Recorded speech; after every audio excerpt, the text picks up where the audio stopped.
Hello, Taylor Elwood here, and welcome to the latest episode of Magical Experiments podcast. Tonight is a solo episode, and I am talking about the power of habit and how to apply it in your magical practice. Because here's the thing, we all have habits. We all have activities that we do, that we don't even really think about. I mean, what's the first thing you do when you get up? You get up, you likely go to the bathroom. You're likely using the bathroom in order to relieve yourself. That's a habit right there.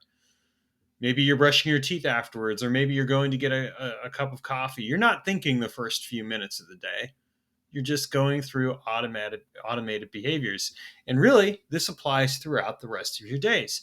So when we think about it, we have a bunch of automated behaviors that we do every day, and we do this in order to navigate through life. Now, if that bothers you, let me tell you something. It's actually a survival mechanism. It's one of the things that allows us to just kind of to function a lot better because we're not having to make decisions every single moment of the day. But it's important to understand that habits, when wielded effectively, can dynamically transform your life. And when they aren't wielded effectively, they can actually make your life a shit show. Now, one of the things that I like to explore in terms of how to get better results is the principle of least resistance. And the principle of least resistance is part of my Principles of Magic class.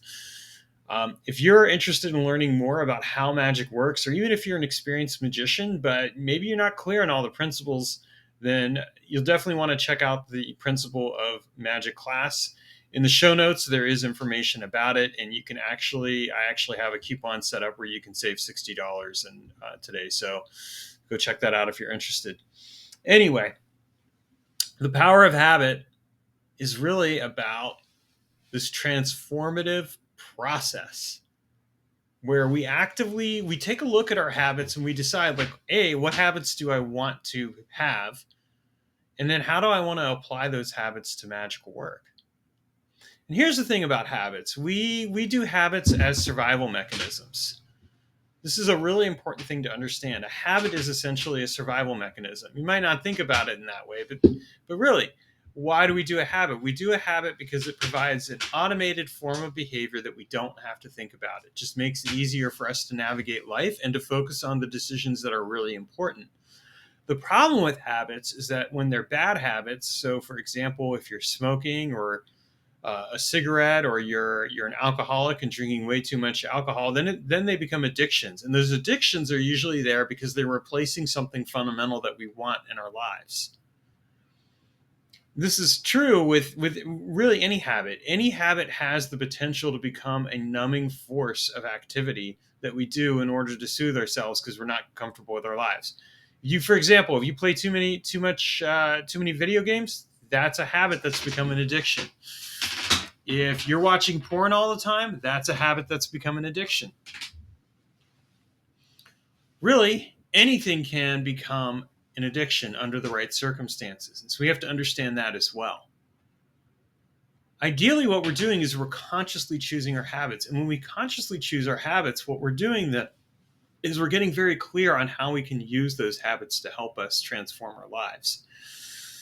And I'm going to talk about this from the mundane perspective first, and then I'm going to get into the magical perspective, because we have to understand the mundane aspect in order to consciously choose our habits. And what I hope that you'll do as a result of today is to do a habit audit.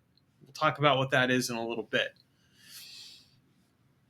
So a consciously chosen habit is a habit that you're choosing to do where you are intentionally doing it as a way of taking better care of yourself. It's an activity that you're doing that grounds you in some form or way, and it actually helps you to show up more consciously in your body. A lot of people, when they smoke cigarettes, are usually using it as a way to kind of escape the stress of a situation. But what if instead you were to go on a walk? If you were to go for a walk and to purposely go for a walk whenever you were feeling stressed, what is that walk going to do? It's going to give you a chance to get away from the immediate situation, get some stress and anxiety out of your system. Think about like what you might want to say or do, and it's healthy for you. You're getting some aerobic exercise. You're making sure that you're breathing a little bit better. You're giving yourself an opportunity to lose a little bit of weight because of the fact that you're out there walking and taking care of yourself. All of those are good things. If, on the other hand, you were walking compulsively all the time, that might become, again, it might become a form of addiction. I'll share an example of when I was doing that. After I had my last breakup, I ended up going for walks a lot of the time. I'd go for multiple times a day, and part of it was anxiety. I was feeling really stressed. I needed to just I needed to get out of the house. I needed to just kind of get away from the situation, and that helped me in the moment, but it was also kind of numbing because I was using it to get away from the situation instead of directly addressing it. That was what it was. In the end, everything got resolved. And now when I go for a walk, I'm not walking compulsively. I'm walking because I want to walk and I want to take care of myself, but it's still a habit that I'm cultivating in order to take better care of myself, but also to clear my head. So you see how the difference there and how that works. So when we look at habits, we understand then that a habit can become an addiction, and that any type of habit can serve a purpose. It can help us in some ways. Some habits that are quote unquote bad are habits that where maybe we are leaning in toward that addiction, or maybe we're taking in substances that aren't healthy for us, and that's something that you're going to have to look at. We all know, for example, the risks of smoking tobacco and nicotine and everything else. We know it's bad for us. So why do so many people do it? Again, a lot of times it's because they're trying to relieve stress, anxiety. They're trying to get a specific hit in their neurochemistry. And that's where we want to explore how we can change that. This is where a habit audit can come into play. A habit audit is where what you do is you write down the habit, whatever it is, and then you write down the benefit of it and you write down the cons of it. So let me use an example. Brushing your teeth. Each day, you more than likely brush your teeth after you eat. What's the benefit of that? The benefit of brushing your teeth is that you are taking good care of your teeth. You're taking good care of your health. You're making sure not just that your mouth smells minty fresh, but that you're actually preserving your tooth health, your gum health, possibly even in some circumstances, your heart health, because if your teeth get infected and that gets into the bloodstream, that could be an issue. What are the cons of brushing your teeth? Honestly, there really aren't any that I can think of, except if you brush your teeth too often. That's where you can actually wear the enamel out on your teeth. So that's where you kind of have to look at it and be like, okay, am I compulsively doing this? But each day you brush your teeth. And there's the physical activity of it, but there's also the metaphysical activity, because you're putting energy and effort into brushing your teeth, even if it's a habit. Now, the benefit of the habit is that it automates the behavior. It becomes this automatic form. So you're not putting a lot of thought and effort into it, but you're still putting in a little bit. And the way that I approach the principles of magic and just working with magic in general is I take something like a habit and I turn it into a part of the magical fueling for the way I handle things. So if I have a magical working that I'm doing, what I do is I feed my habits into that magical working. And the reason why I do that is because I'm putting that effort into the habit anyway. I may as well double dip and actually turn the effort that I'm putting into the habit into a source of fuel for the magical working that I'm doing. So anytime I put together a magical working, what I do is I create, in the quote unquote programming of the magical working, I create a connection between the habit and the magical working, so that anytime that I brush my teeth, that effort of brushing my teeth feeds into the magical working. Now, this goes away once I complete the magical working. Like, magical working's done, I've gotten the result that I wanted to get, poof, that linkage is no longer there. And then what I can do is I can connect that brushing of teeth to something new that I'm working on. And sometimes I'll take a habit and I'll actually stack multiple magical workings on it. I might be doing multiple things at the same time, and so it's like, okay, we'll just take a little bit here, and a little bit here, and a little bit here, and it'll go into each of these magical workings. And it might seem like, okay, like you're actually basically fractioning the habit, and essentially I am. But what ends up happening is that little bit of effort built up over time after time, repetition after repetition, adds up and creates this impetus that pushes the result forward. And at the same time, what I'm doing is, when I'm brushing my teeth, using this as the example here, I'm also instilling in a specific change in identity. Effective magic works Or rather, we get effective results when we change our identity, when we change ourselves from the inside out, as well as changing the world. So we're basically changing the world and we're changing our identity, and we're creating this effective generative change that transforms the way that we show up in our lives. So this can be a really powerful process for magic. Now, you can do this with any kind of habit.